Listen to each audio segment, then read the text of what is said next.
Baxıram həyata, məna görmürəm. Dənizi seyr edib dərya görmürəm.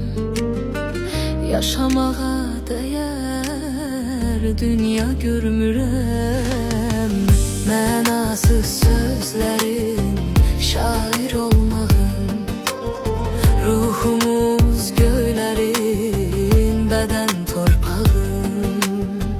Mənasız sözlərin şair olmağın, ruhumuz göylərin, bədən torpağın. Gözlərə nəm dolu düşüb çöllərə, qəminlə qəm coşub düşüb çöllərə. Qəbrimə şəm qoyub düşüb çöllərə. Mənasız sözlərin şair olmağın, ruhumuz göylərin, bədən torpağın.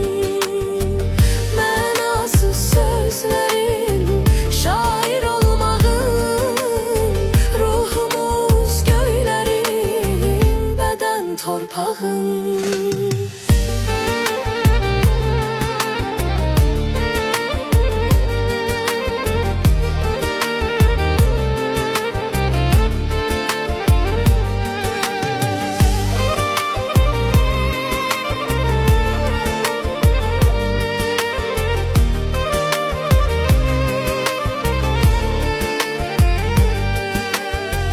Torpağın üstündə gəzərkən yatdım. Uşaqda değildim, səhv addım attım. Nələr arzuladım, məndən nələrə çatdım.